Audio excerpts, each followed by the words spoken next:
नायब वज़ीर आला भट्टी विक्रमार्का से सदर मजलिस व रुकन पार्लियामेंट हैदराबाद बैरिस्टर असदुद्दीन ओवैसी ने मुलाकात की।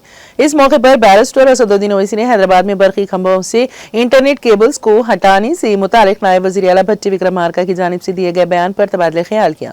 इस दौरान बैरिस्टर असदुद्दीन ओवैसी ने नायब वज़ीर दाखिला पर से बरकी खंभों से इंटरनेट केबल्स को हटाने के लिए वक्त देने का मुतालबा किया।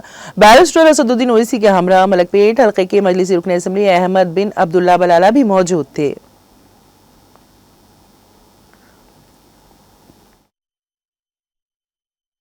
कि वो जो अनफॉर्चुनेट हादसा हुआ जिसमें 5 लोगों की जानें चली गई, जो गणेश की मूर्ति को लेकर जा रहे थे, उसके बाद गवर्नमेंट ने ये फैसला लिया कि जितने तार हैं इलेक्ट्रिक पोल्स को निकाल देंगे।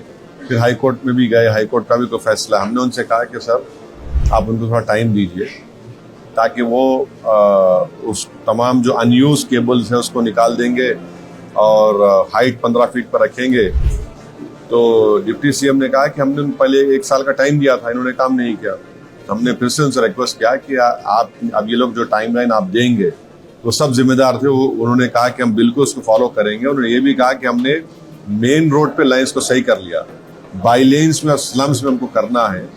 हमने डिप्टी सीएम साहब को बताया कि इसकी वजह से जो घर में बैठकर हमारी खवातीन महिलाएं काम करते हैं उनको बड़ी तकलीफ हो रही है, स्टूडेंट्स को तकलीफ हो रही है, ट्रेडर्स को तकलीफ हो रही है, बहुत से लोगों का कारोबार मुतासर हो रहा है। तो हमने कहा कि इन द लार्जर इंटरेस्ट, आप पब्लिक के लार्जर इंटरेस्ट में इनको एक आखिरी मर्तबा एक मौका दीजिए, टाइमलाइन दीजिए।